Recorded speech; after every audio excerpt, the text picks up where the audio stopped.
Nastaghfiruh wa na'udzu billahi min syururi anfusina wa min sayyiati a'malina may yahdihillahu fala mudhillalah wa may yudhlil fala hadiyalah. Asyhadu an la ilaha illallah wahdahu la syarikalah wa asyhadu anna Muhammadan abduhu wa rasuluhu la nabiyya ba'dah. Amma ba'd. Alhamdulillah, puji beserta syukur mari kita sama-sama panjatkan kehadirat Allah Subhanahu wa taala. Salawat beserta salam semoga terlimpah ruah kepada junjungan kita Nabi Muhammad Shallallahu Alaihi Wasallam. Alhamdulillah, dalam kajian sekarang insya Allah judulnya itu sikap waro.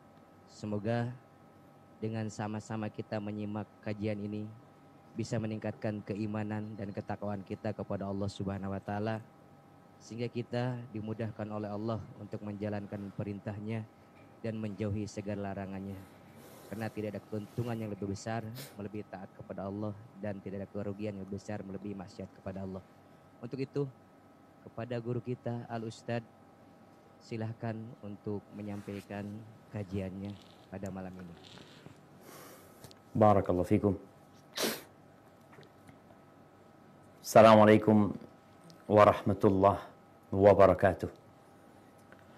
Alhamdulillah الذي أرسل رسوله بالهدى ودين الحق ليظهره على الدين كله ولو كره المشركون. Segala puji bagi Allah Jalla Jalaluh yang mengutus Rasulnya dengan petunjuk dan agama yang benar, agar Allah memenangkan agamanya di atas seluruh agama, walaupun orang-orang musyrikin membenci hal itu. Umat Islam harus optimis bahwa masa depan adalah untuk orang-orang yang bertakwa. Maka bagaimana untuk menyambut masa depan yang cerah? Tidak ada jalan kecuali kita mendekatkan diri kepada Allah Azza wa Jalla dengan bertakwa kepadanya. Allahumma salli wa sallim ala sayyidina Muhammadin wa ala alihi wa ashabihi ajma'in.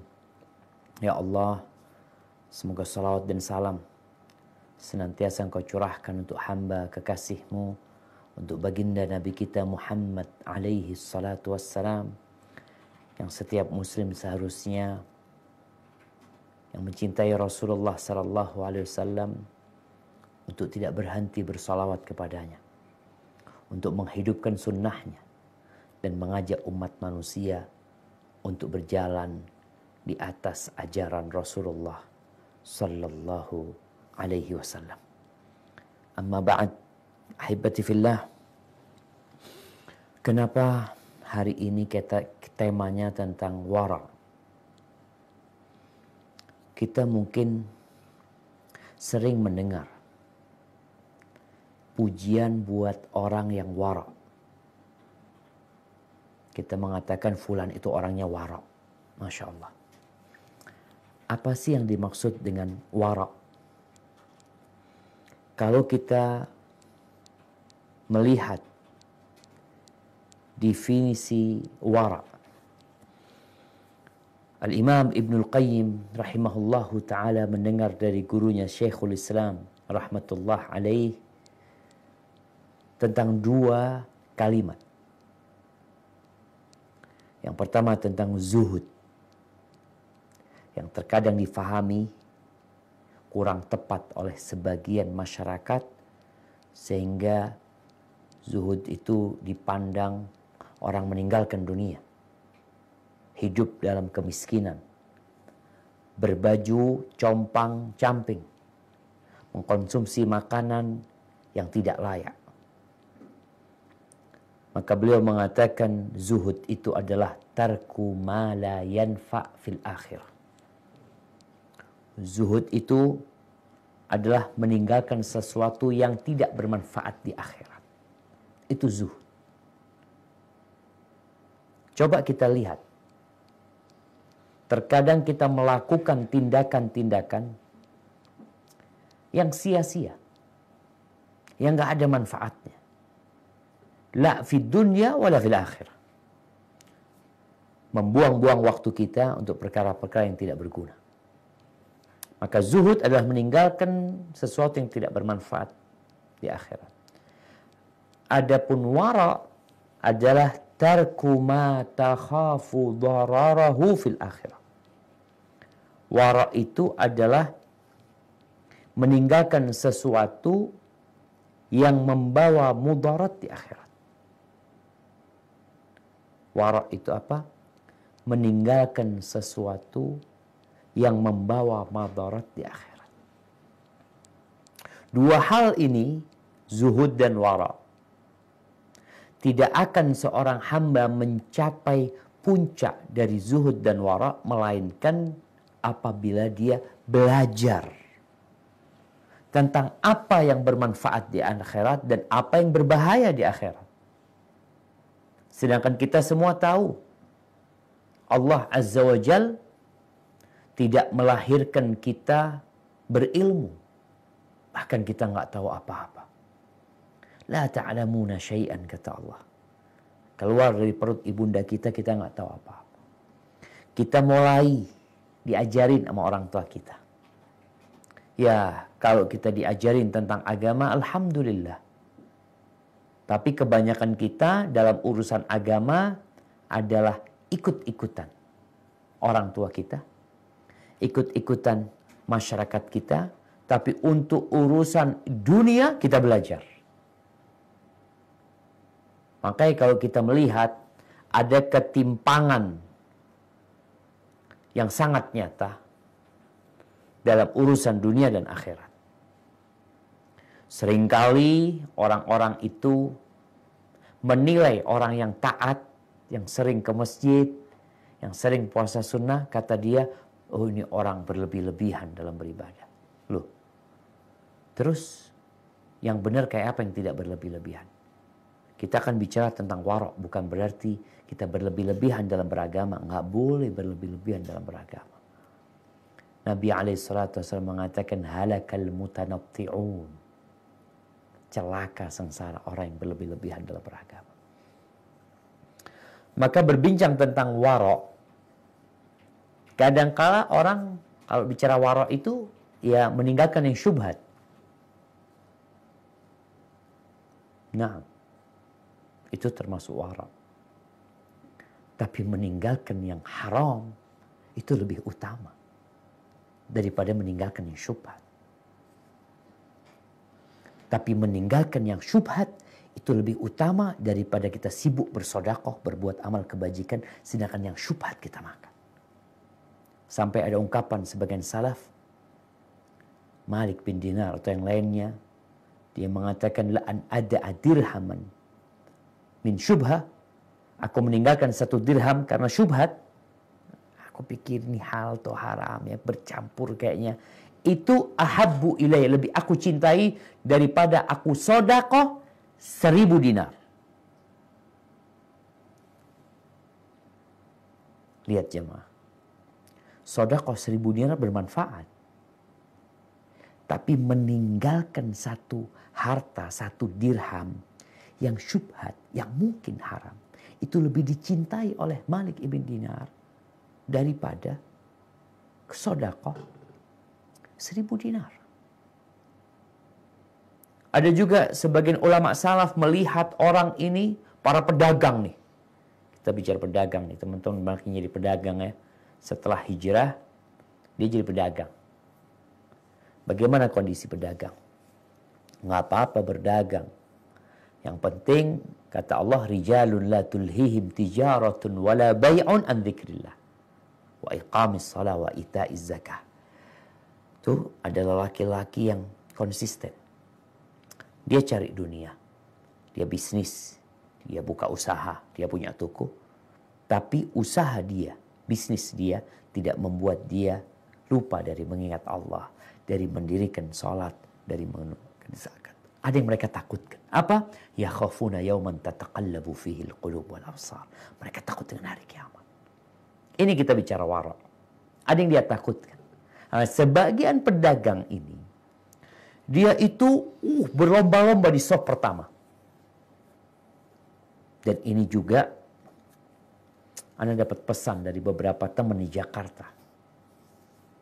Dia mengatakan di beberapa BUMN, perusahaan-perusahaan negara, atau ya tempat-tempat pemerintahan, antum lihat saat ketika sholat duhur penuh, Ustaz. Penuh. Bahkan berebut di saf pertama mereka. Tapi urusan makan haram tetap dijalankan. Ini yang namanya tidak warok, jemaah. Makanya tadi anak sampaikan ucapan sebagian ulama ketika melihat para pedagang ini rebutan saf pertama, dan siapa yang tidak tahu dengan keutamaan saf pertama. Yang kata Nabi alaihi salatu wassalam, "Lau ya'lamun nas ma fi nida was saffil awal la atauhuma walau habban." Andai kata orang-orang tahu itu dengan fadilah, dengan keistimewaan salat di saf pertama dan menjawab azan, untuk datang ke rumah Allah Azza wa Jalla, pasti mereka akan mendatanginya walaupun merangkak, jemaah. Ini alim ulama melihat para pedagang ini, Masya Allah, sibuk di saf pertama. Apa kata dia? Ma'alaikum an tusallu fi safil awal. Kalian gak harus sholat di saf pertama. Kalian sholat di saf terakhir, gak apa-apa. Selama kalian tidak makan haram, tidak menipu orang, tidak makan hartanya orang. Ini kadangkala para pedagang, para pengusaha, Masya Allah, umroh berulang kali ya, berangkat haji, banyak sedekahnya.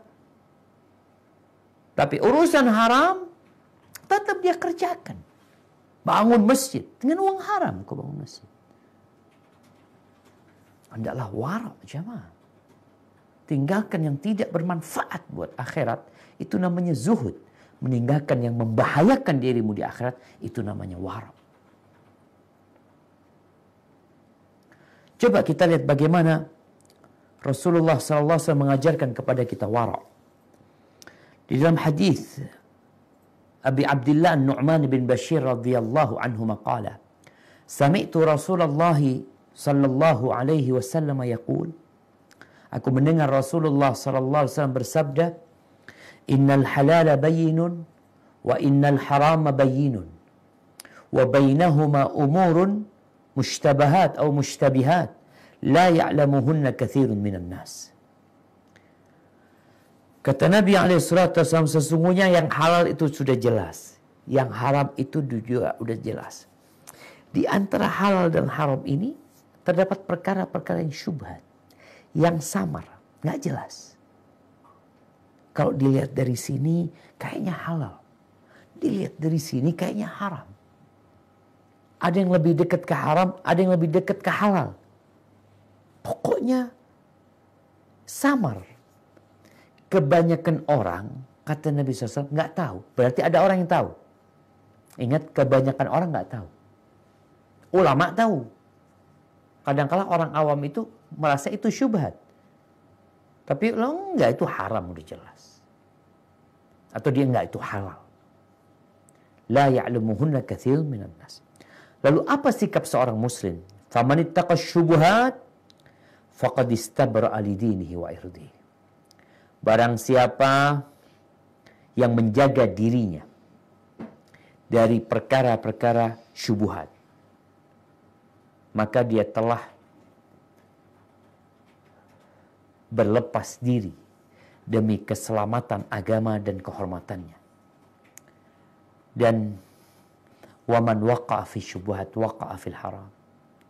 Dan barang siapa yang terjerumus di dalam perkara syubhat, ia pun terjerumus dalam perkara yang haram.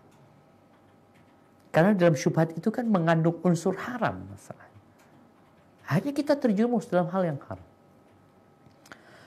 Lalu Nabi SAW memberikan contoh. Karra'i yar'a hawlal hima. Yushiku ayyarta'a fihi.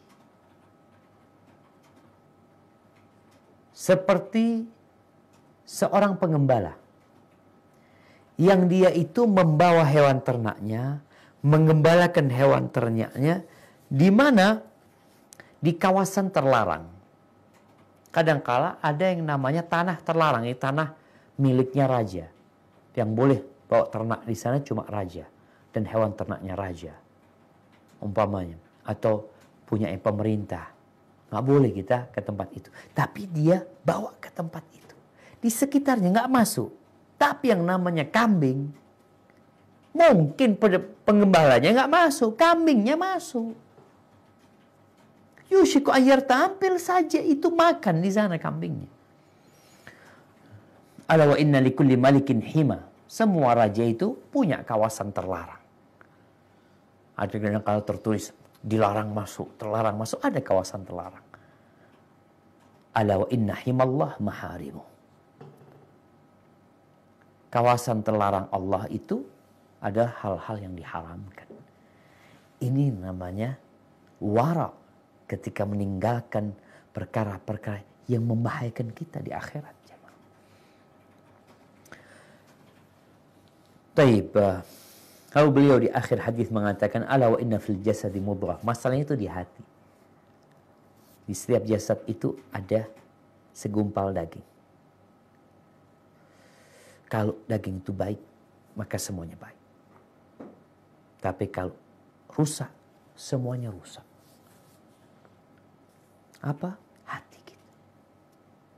Qalb. Jamaah rahimakumullah, coba kita melihat bagaimana waraknya Nabi kita Muhammad alaihi salatu wassalam.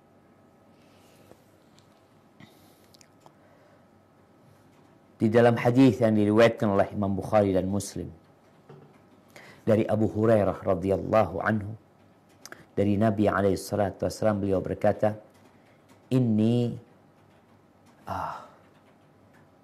hadis Anas bin Malik, bukan Abu Hurairah, hadis Anas bin Malik radhiyallahu anhu. Anas mengatakan, marran nabiyyu sallallahu alaihi wasallam bi tamratin fit tariq. Suatu hari Nabi alaihi salatu wasallam berjalan melewati satu butir kurma yang terjatuh. Ada satu butir kurma yang terjatuh di jalan nih. Apa kata Nabi sallallahu alaihi wasallam? Laula anni akhaf an takuna min mali sadaqah la akaltuha. Andai kata aku tidak takut ini kurma, aku khawatir kurma ini dari sedekah, dari zakat, maka aku akan makan. Cuma aku takut dia dari kurma zakat yang jatuh. Bayangkan. Nabi benar-benar menjaga diri. Satu butir kurma. Di jalan tuh. Beliau nggak mau makan. Karena takut haram. Nabi dan keluarga Nabi nggak boleh makan zakat. Di hadis Abu Hurairah tadi, yang diriwayatkan oleh Imam Bukhari dan Muslim juga, kata Nabi SAW, inni la anqalibu ila ahli.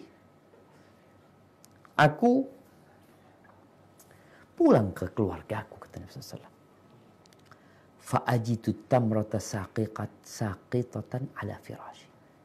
Aku mendapati satu butir kurma di atas kasurku. Fa'arfa'uha li'akulah. Nabi SAW ingin makan kurma itu. Kemudian kata Nabi SAW, thumma akhsha an takuna minas sadaqah. Kemudian aku takut ini sedekah. Karena di rumah Nabi pernah ada orang kirim sedekah ke rumah Nabi SAW. Maka kata Nabi SAW, fa'ulqiha. Akhirnya nggak jadi makan Nabi SAW. Kemudian nih, contoh waraknya Nabi SAW. Pernah suatu hari Rasulullah SAW salat. Kalau nggak salah salat asar. Beliau habis salat, langsung, biasanya beliau duduk berzikir. Tapi hari itu beliau nggak berzikir. Langsung pulang beliau. Sampai-sampai Nabi SAW melewati pundak-pundaknya para sahabat. Para sahabat kebingungan dan terkejut. Setelah itu Nabi SAW dari rumahnya balik lagi ke masjid. Lalu beliau mengatakan, tadi aku salat, aku mengingat di rumahku itu ada 6 dinar atau berapa, ada emas dari sodako, dari zakat. Aku takut, ya harta itu nggak segera dibagikan. Maka Nabi SAW masuk ke rumahnya lalu memerintahkan kepada istrinya untuk segera diberikan kepada mustahiqin. Beliau takut. Kita kadang-kala menunda-nunda hak orang ada pada diri kita. Ada orang, mungkin kita berhutang sama dia. Dan kita sudah mampu membayarnya. Lalu kita menunda-nunda. Dan engkau berpikir itu nggak apa-apa. Ketika sudah jatuh temponya dan engkau memiliki harta untuk melunasin, segera engkau lunasin. Kadang-kala belum jatuh temponya untuk bayar utang dan engkau punya uang tersebut. Sebagian manusia berpikir, oh aku akan mutar uang ini, bikin usaha ini, kan belum jatuh temponya, mungkin nanti bisa lebih banyak. Nah, nggak ada masalah sebenarnya. Tapi kalau engkau bayarkan, insya Allah lebih aman buat engkau. Karena kita tahu utang membahayakan kita di akhirat. Kenapa ketika engkau sudah punya harta tidak engkau segerakan? Dan Nabi SAW mengatakan ahsanukum qada'an. Orang yang terbaik di antara kalian adalah yang paling baik kalau dia bayar hutang. Tidak menunda-nunda. Dan Rasul SAW mengatakan matlul ghani zulmun. Menunda-nunda pembayaran hutang dari orang yang punya harta. Itu adalah sebuah kezaliman. Abu Dawud rahimahullahu ta'ala meriwayatkan bahwa suatu hari Nabi SAW pulang dari menguburkan jenazah. Ada seorang perempuan yang mengundang Nabi SAW untuk makan ke rumahnya. Maka beliau datang. Beliau itu orang yang sangat tawadhu. Bukan kalau diundang orang kaya saja datang. Diundang orang gak mampu pun beliau datang. Beliau datang diundang sama perempuan. Lalu setelah datang Nabi SAW makanan disuguhkan kepada Nabi SAW. Nabi meletakkan tangannya dan orang-orang meletakkan tangannya lalu mereka makan. Dan mereka melihat Nabi SAW makan itu kemudian mengeluarkan makanan dari mulutnya. Tidak mungkin makan daging. Karena waktu itu suguhannya adalah daging kambing. Beliau keluarkan daging itu dari mulut. Kenapa? Nabi mengatakan alaihissalam, ajidlah masyatin ukhidat bighairi idni ahliha.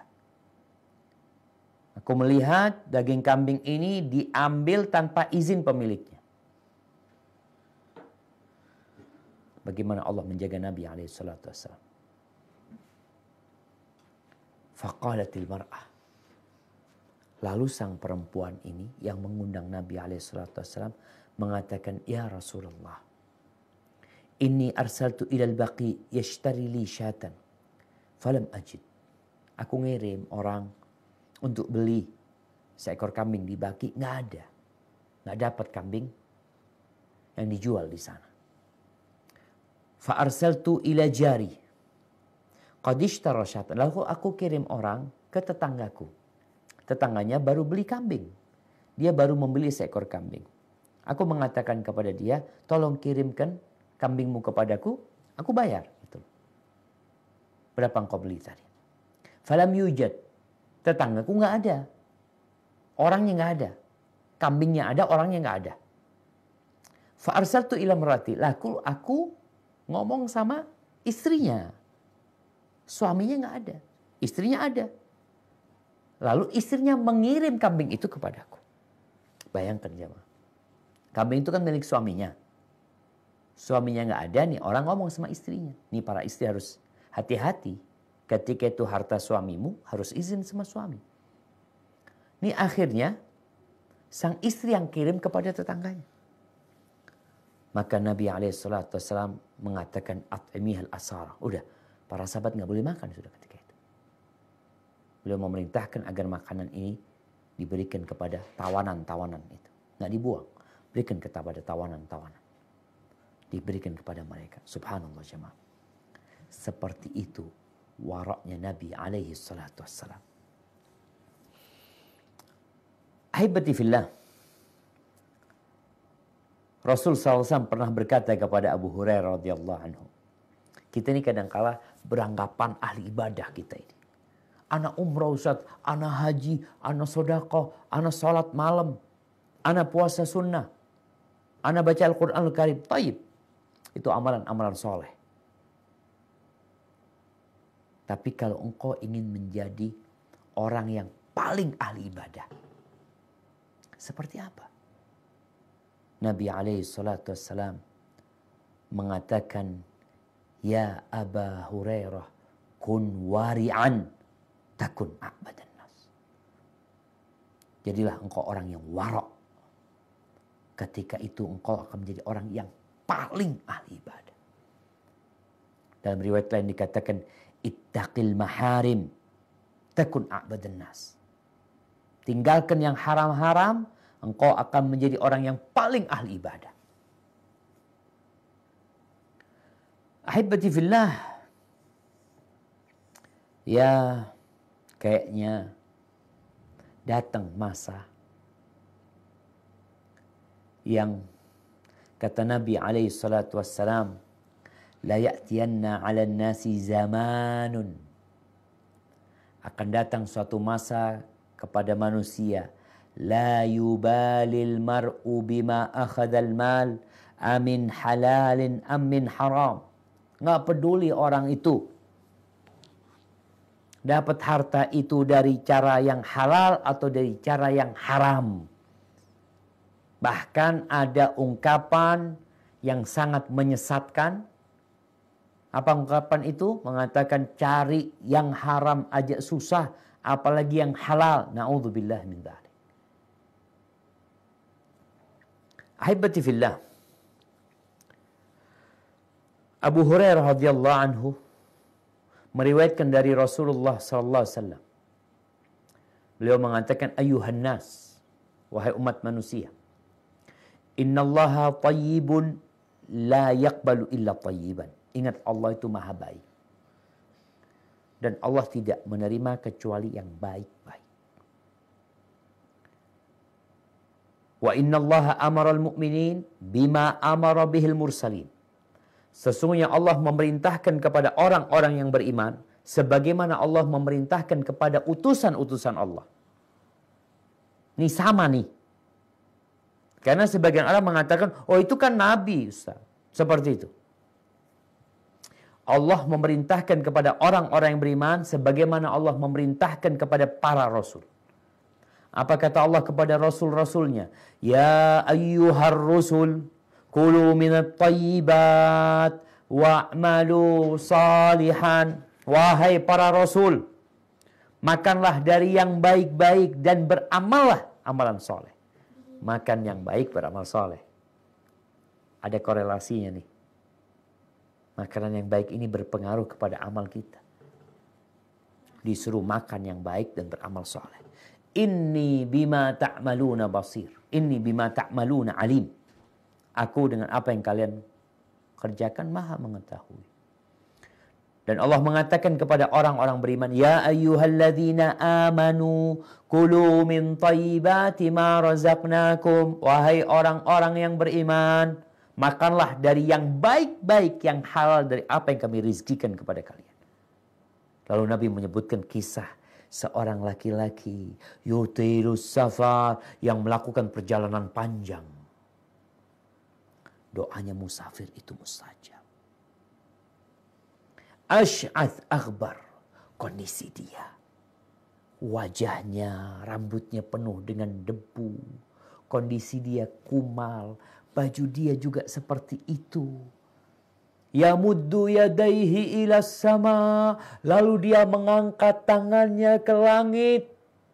Dia mengatakan, ya Rabb, ya Rabb. Dia panggil Allah dengan namanya, ya Rabb. Wahai Allah, sang pencipta, sang pemilik, sang penguasa, sang pengatur alam semesta ini. Bukankah Nabi SAW mengatakan doanya musafir mustajab? Bukankah Nabi SAW mengatakan innallaha hayyun karim? Allah itu maha pemalu dan maha mulia. Malu Allah itu. Kalau ada orang angkat tangan memanggil Allah, lalu Allah kembalikan tangannya kosong. Tanpa dikasih apapun sama Allah. Allah malu. Tapi ini orang udah musafir, udah kumal, udah angkat tangan. Tapi kata Nabi SAW, wa mat'amuhu haram. Makanannya haram. Mashrabuhu haram. Yang diminum haram. Wa malbasuhu haram. Pakaiannya juga haram. Wa ghudhiya bil haram. Dikasih makanan dari yang haram. Fa anna yustajabu lahu. Gimana mau dikabulkan doanya? Ahibati fillah. Abu Bakar Siddiq radhiyallahu anhu. Dia belajar dari Rasulullah SAW. Pernah suatu hari, pembantunya Abu Bakar, budaknya Abu Bakar ini bawa makanan, daging. Lalu sama Abu Bakar, diminum. Dimakan.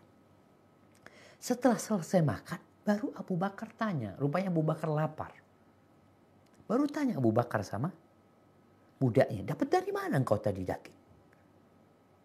Kata dia, dulu di masa jahiliyah, kata dia, aku itu pernah ngeramal, kata dia.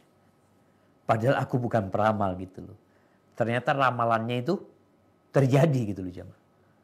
Akhirnya sama orang itu dikasih dia upah atas apa yang dia ramal itu. Artinya upahnya baru dikasih sekarang. Kata gua, kenapa kau nggak kasih tahu aku? Kata dia, kau nggak tanya tadinya. Akhirnya Abu Bakar tuh jamaah. Bagaimana dia memasukkan jari-jarinya untuk dia memuntahkan itu makanan. Keluarganya sampai bingung dengar suara, ya, dia.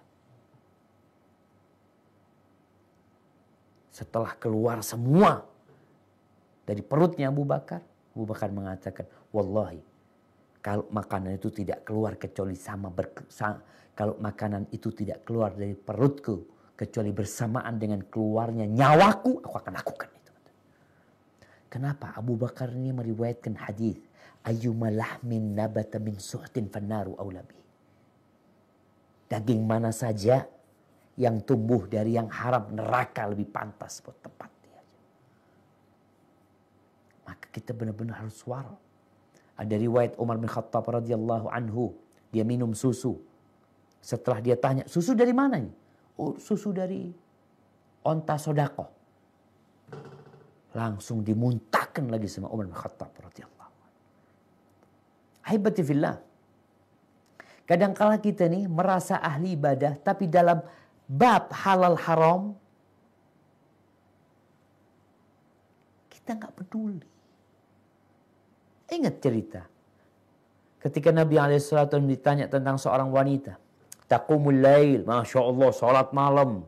Rajin sodako. Rajin puasa sunnah. Amal solehnya banyak. Masalahnya dia kalau ngomong pedes nyakitin tetangganya. Ini nggak warok dia. Jadi bicara warok itu bukan cuma urusan makanan. Tapi tadi kita udah sampaikan warok itu meninggalkan perkara-perkara yang membahayakan akhirat kita. Membahayakan akhirat kita. Maka ketika Nabi ditanya tentang perempuan ini yang banyak amal solehnya, tapi dia punya kelemahan, nggak warok dia. Nggak warok. Dia suka menyakitin tetangga. Maka kata Nabi SAW, la khaira fiha hiya finnar. Nggak ada baiknya tuh orang. Di neraka tempatnya. Jamaah rahimakumullah. Kalau kita melihat kondisi manusia dalam bab wara ini. Mungkin ada 3 macam. Yang pertama. Dia itu meninggalkan beberapa hal yang haram. Secara global dia meninggalkan. Tapi dia itu melampaui batasan-batasan Allah. Ini orang, ya ini bukan meninggalkan yang lain, ini orang yang gak warok memang sebenarnya sih pembahasannya. Dia itu berbuat maksiat, berbuat dosa, terang-terangan dia jemaah. Seperti kita melihat banyak orang melakukan dosa terang-terangan di tempat umum. Ini orang gak warok sama sekali. Yang kedua ini, orang ini warok dalam beberapa hal.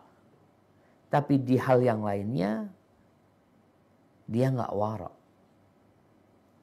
Kadang-kala kita lihat ya, dia itu taat, patuh sama Allah SWT. Tadi yang kita contohkan ibadah-ibadahnya banyak. Tapi dalam urusan harta dia nggak warok. Dalam urusan wanita nggak warok. Kadang-kala jemaah ada orang udah berangkat haji tapi urusan perempuan dia nggak warok. Na'udzubillah min dzalik. Ada yang dalam urusan dosa-dosa besar. Dia meninggalkan dosa-dosa besar, tapi dosa-dosa kecil dia kerjain. Dia menganggap itu hal yang remeh. Subhanallah jemaah. Diriwayatkan ada seorang ayah sama anak lakinya. Bapaknya ini nyampur susu sama air. Nyampur susu sama air. Ini beda sama kisahnya Umar bin Khattab radhiyallahu anhu. Yang tentang anak gadis ya sama ibunya. Ini riwayat cerita tentang anak sama bapaknya. Anak laki-laki sama bapaknya. Apa kata dia? Nah itu cuma gak banyak nak nyampurannya nak. Campuran airnya gak banyak. Cuma beberapa tetes aja. Subhanallah jemaah. Setelah itu ada banjir yang menimpa rumahnya. Apa kata anaknya kepada bapaknya? Ayah, aku kira ini gara-gara tetesan-tetesan yang kita masukkan ke susu itu, akhirnya jadi banjir kayak gini ayah. Ya, mungkin kau pikir yang haram itu sedikit. Sedikit gak banyak, beberapa tetes. Hati-hati jemaah. Kita tahu dosa-dosa kecil ini ketika berkumpul seperti kayu bakar. Nabi SAW memberikan contoh nih. Permisalan dosa-dosa kecil itu seperti orang yang sedang singgah di satu tempat, musafir, lalu mereka pergi mencari dahan, kayu bakar, satu orang bawa satu ranting, ini bawa satu ranting, akhirnya ranting itu banyak dan kemudian membuat apa yang mereka masak. Jadi masak jemaah. Hibbati fillah. Jadi ingat ini ada kondisi orang tadi yang warok di sebagian kondisi tapi ada banyak hal yang mereka nggak warok di sana. Kata Abdullah bin Mubarak, "Lau anna rajulan ittaqa mi'ata syai'in." Kalau ada orang yang dia menjaga dirinya dari 100 perkara dosa. Walam yatawarra an syai'in wahid, tapi dia nggak bisa warok di satu perkara, lam yakun wari'an. Maka dia tidak disebut orang yang warok. Kondisi yang ketiga atau macam yang ketiga adalah orang yang benar-benar berusaha untuk warok. Dia menjalankan perintah Allah, mengikuti syariat, dia menghindari dosa-dosa besar, dosa-dosa kecil, dan dia lari dengan agamanya dari fitnah yang ada, meninggalkan syubhat, maka mereka adalah orang-orang aulia Allah as-sadiqin. Ingat jemaah, kalau mau jadi orang wara, ittaqil maharib, jauhi hal-hal yang haram, maka engkau akan menjadi orang yang paling wara. Hadza wallahu a'lam bishawab. Itu yang bisa saya sampaikan pada kesempatan kali ini. Kurang lebihnya mohon maaf. Mungkin di sisa waktu kita gunakan untuk tanya jawab. Nah, tafadhal. Barakallahu fiikum. Nah.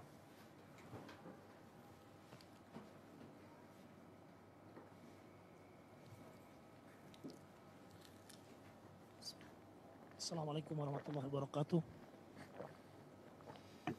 Ustadz, ada pertanyaan bagaimana kita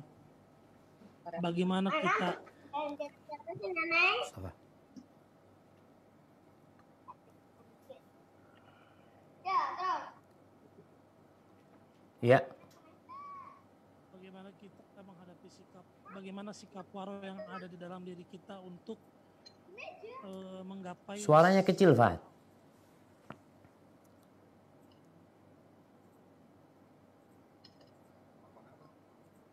Baik. Afan, bisa diulangin, Fahad?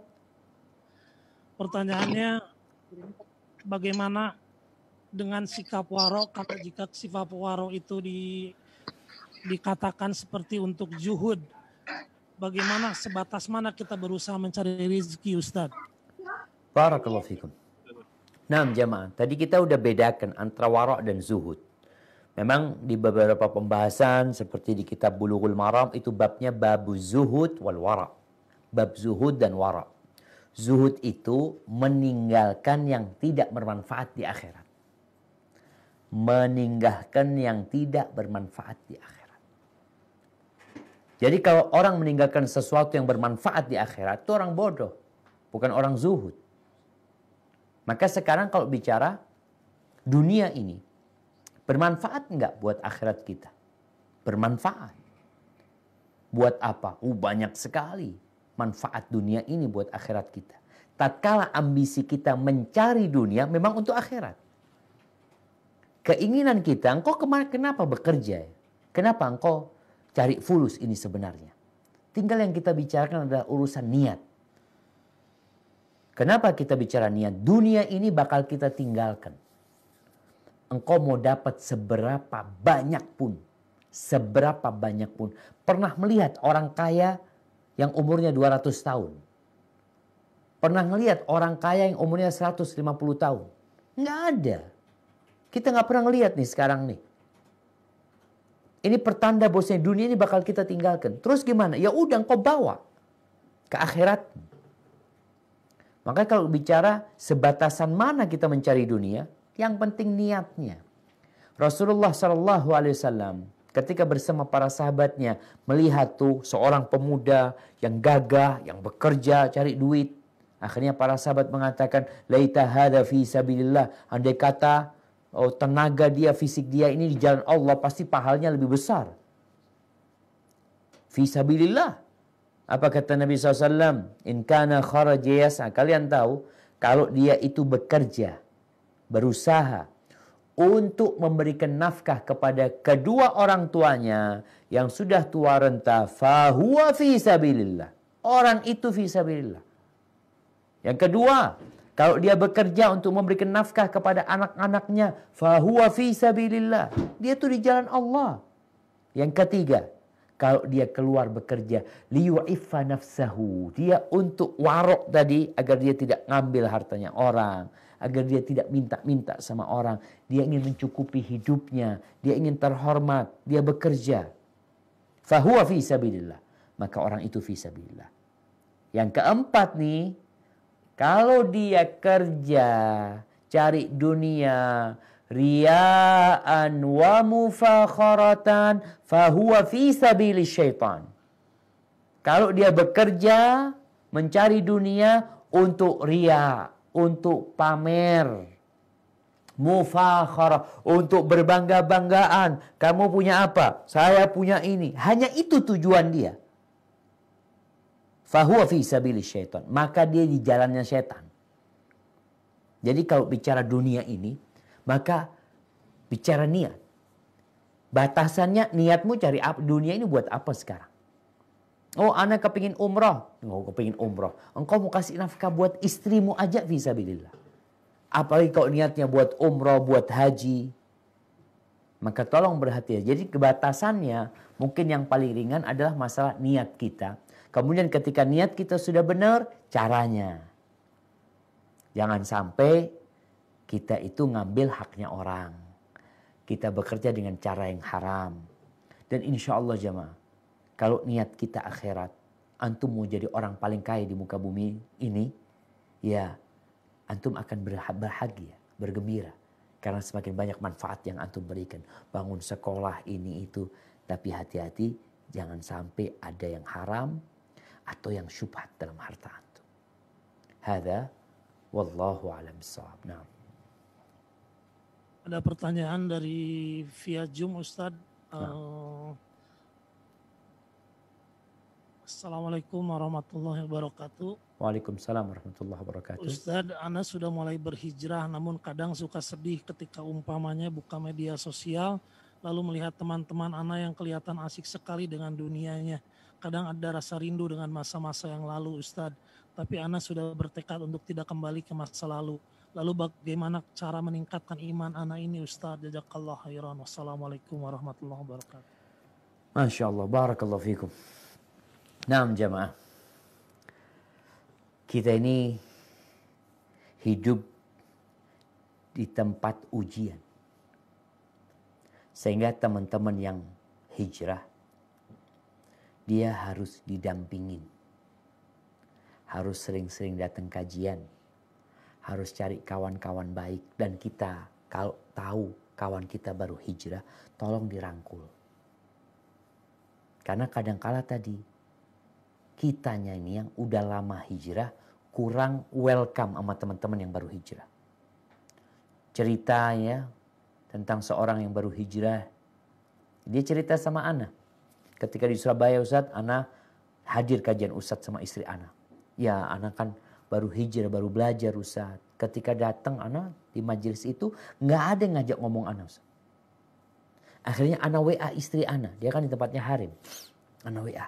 Gimana anti? Nggak ada yang menyapa dia juga. Subhanallah jemaah. Rasulullah SAW kalau dengar ada orang hijrah. Dan para sahabat yang hijrah, apa yang beliau lakukan? Beliau langsung memberikan pendampingan kepada orang yang hijrah. Dijadikan saudara sama fulan. Berangkat sama fulan. Engkau ke rumahnya fulan. Engkau jadi saudaranya fulan. Hidup sama fulan. Kenapa? Karena godaan jamaah berat. Maka buat yang hijrah itu memang paling tidak dia harus pandai-pandai menundukkan pandangan. Allah Azza wa Jalla berfirman kepada Nabi SAW, la tamuddanna aynaika ila ma matta'na bihi azwajan minhum. Engkau itu jangan akhirnya melepas pandanganmu kepada orang-orang yang Allah berikan dunia. Karena jadi kepingin kan ya. Wala tahzan alaihim, jangan akhirnya bersedih melihat mereka ini itu. Jangan. Maka kita harus pandai-pandai menundukkan pandangan kita. Lihatlah kepada yang di bawah kita. Kalau kita pandai memandang yang di bawah kita, insya Allah kita pandai. Alhamdulillah. Insya Allah kita pandai mensyukuri nikmat yang Allah berikan ya. Kemudian Allah juga mengatakan kepada Nabi SAW, "Fala tu'jibka amwaluhum wala auladuhum." Engkau jangan takjub ya dengan harta mereka, dengan anak-anak mereka. Kenapa? Innama yuridullah liyu'adzibahum biha fil hayatid dunya. Allah ingin memberikan azab kepada mereka dalam kehidupan dunia. Artinya harta yang mereka miliki, anak-anak mereka yang mungkin dalam pandangan kita, asyik banget mereka. Ternyata itu jadi azab buat mereka. Makanya kalau kita melihat ya orang-orang yang narkoba, yang minum-minuman, yang mereka berangkat ke tempat hiburan malam, minum di sana, mereka nggak berbahagia di rumah mereka. Mereka nggak berbahagia. Seharusnya rumah itu jadi surga. Orang keluar pulang dari tempat kerjanya lelah sampai rumahnya baiti jannati. Nggak dapat mereka kebahagiaan itu. Mereka cari di klub malam. Mereka cari di kafe-kafe. Dengan minuman, dengan... Apakah kemudian pulang bahagia? Nggak bahagia. Maka di sini kita jangan takjub. Allah mengatakan innama yuridullah liyu'adzibahum biha fil hayatid dunya. Azab buat mereka dalam kehidupan dunia ini. Wa tazhaqa anfusuhum wa hum kafir. Nanti mereka mati dalam kondisi mereka belum siap, belum tobat. Dalam kondisi kafir nanti. Hadza wallahu a'lam bissawab. Naam. Assalamualaikum warahmatullahi wabarakatuh. Waalaikumsalam warahmatullahi wabarakatuh. Ana melihat ada beberapa orang yang Masya Allah untuk dalam hubungan hablum minanas. Dan Masya Allah kepada orang tua dia hormat. Masya Allah kepada hal-hal yang kecil pun dia hormat. Tapi masalahnya dia tidak pernah sholat. Bagaimana hukumnya Ustadz? Ahibati fillah. bicara sholat ya. Kita tahu para ulama berbeda pendapat tentang orang yang meninggalkan sholat. Yang jelas meninggalkan sholat itu dosa besar. Namun sebagian ulama ada yang mengeluarkan dari Islam. Sebagian ada yang mengatakan tetap dia muslim. Jadi diragukan keislaman orang yang meninggalkan sholat.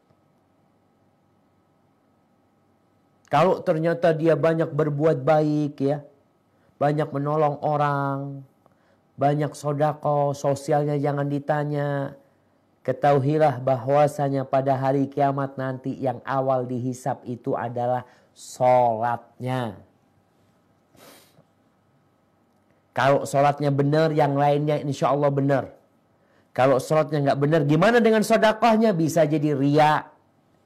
Bagaimana dia suka membantu orang lain? Bisa jadi riya. Hanya minta pujian, sanjungan dari orang. Kenapa? Karena sholatnya nggak benar. Tapi kalau sholatnya benar, insya Allah ini jamaah sholatnya nggak benar. Gimana yang nggak sholat sama sekali? Fat, tadi pertanyaannya apa? Iya, Masya Allah. Orang itu dalam berhubungan habluminanasnya baik, cuma jarang sholat. Jarang sholat apa nggak sholat? Ya jarang sholat atau tidak pernah sholat. Allahu Akbar jamaah. Itu jamaah. Hati-hati. Jadi orang kalau sudah sholat ini ditinggalkan, urusan yang lainnya itu buruk. Walaupun dia baik sama orang lain, bisa jadi punya maksud, punya niat, syahwat. Ingin dipuji, ingin disanjung. Ustaz tahu dari mana? Kita nggak tahu. Tapi yang kita tahu bahwasanya Rasul SAW menjelaskan kelak pada hari kiamat yang awal dihisap adalah sholatnya. Kalau sholatnya benar, insya Allah semuanya benar.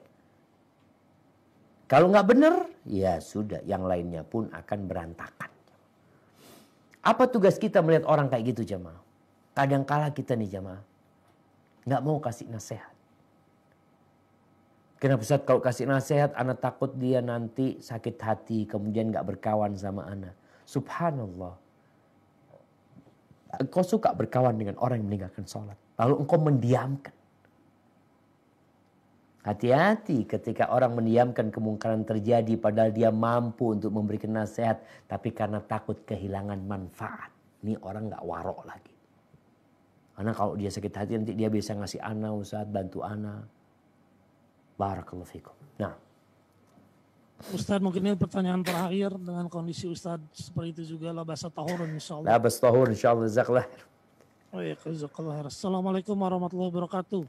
Waalaikumsalam warahmatullahi wabarakatuh. Kita hidup di dunia sudah ada ketetapannya di Lauh Mahfuz bahwa kita akan masuk neraka dan akan masuk surga.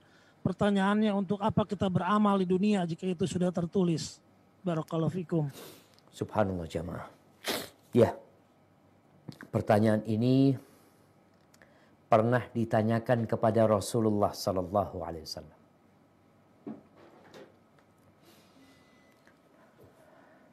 Ketika Nabi alaihi salatu wasallam lagi ngubur jenazah di Baqi, ada sahabat yang bertanya, "Ya Rasulullah, aya'lamu rabbuna ahlal jannati min ahlin nar?"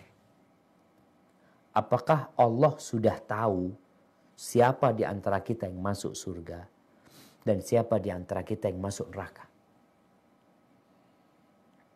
Kata Nabi SAW, "Na'am."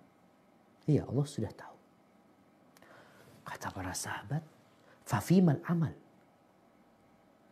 Kalau begitu, buat apa beramal?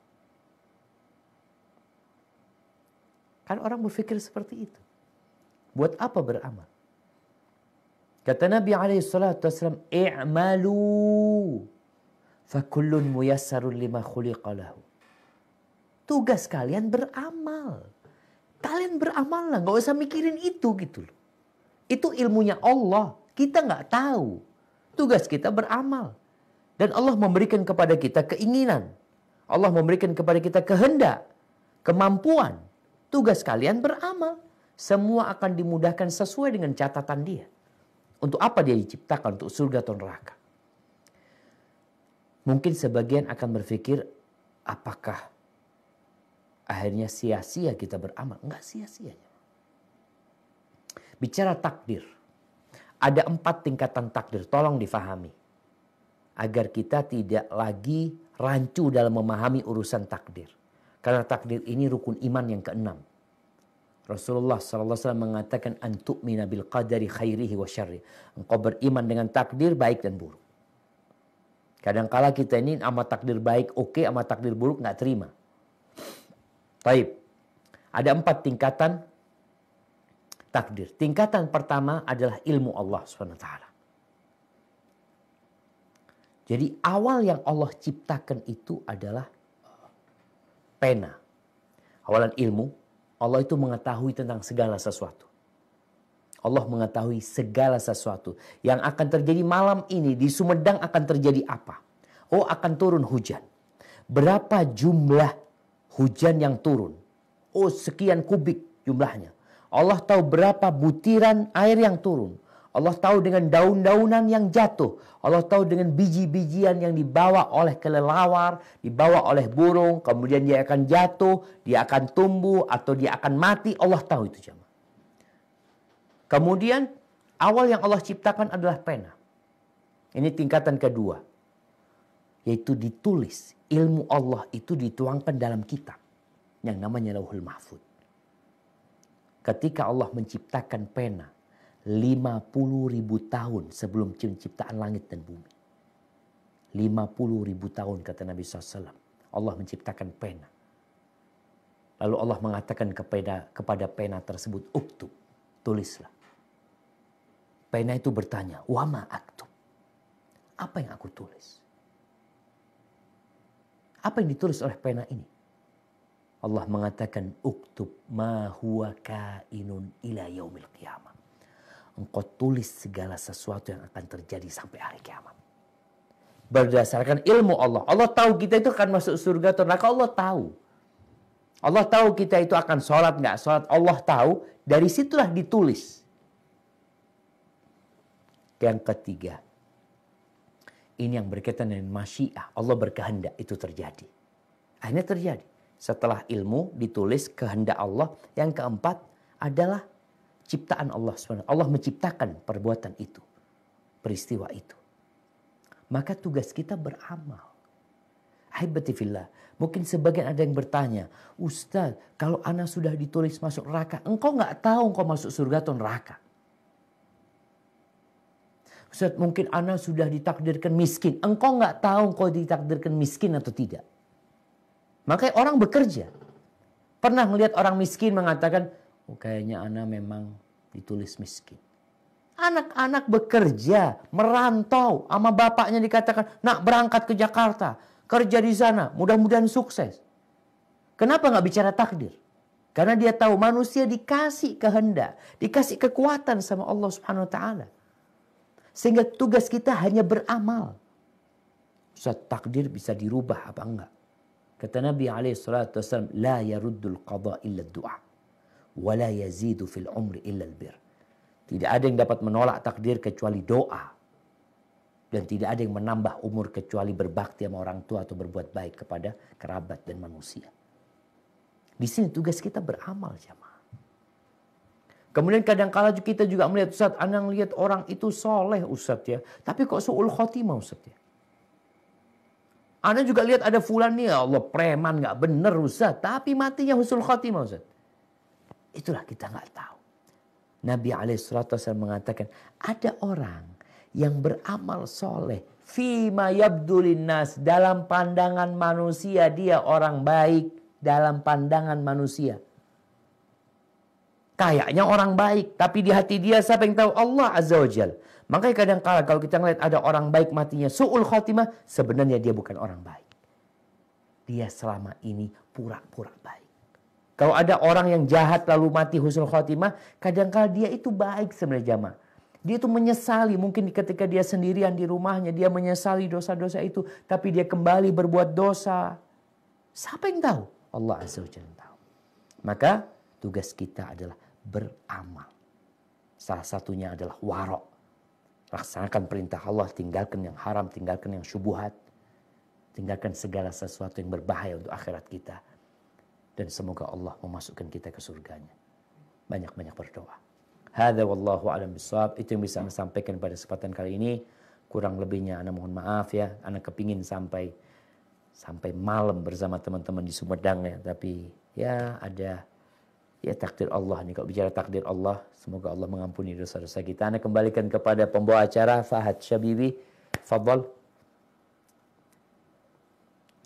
Alhamdulillah rabbil alamin. Alhamdulillah ala dhi bi ni'matihi tatimmus shalihat. Allahumma sholli wa sallim ala nabiyina Muhammadin. Kita sudah mendengar kajian oleh Ustadz Syafiq Riza Basalamah. Sekarang kita tutup dengan doa kafaratul masjid. Subhanaka Allahumma rabbana wa kafaratul majlis. Subhanaka Allahumma wa bihamdika asyhadu alla ilaha illa anta astaghfiruka wa atubu ilaik. Assalamualaikum warahmatullahi wabarakatuh. Waalaikumsalam warahmatullahi wabarakatuh. Jazakumullah khairan jami'an. Wa iyyakum khairan.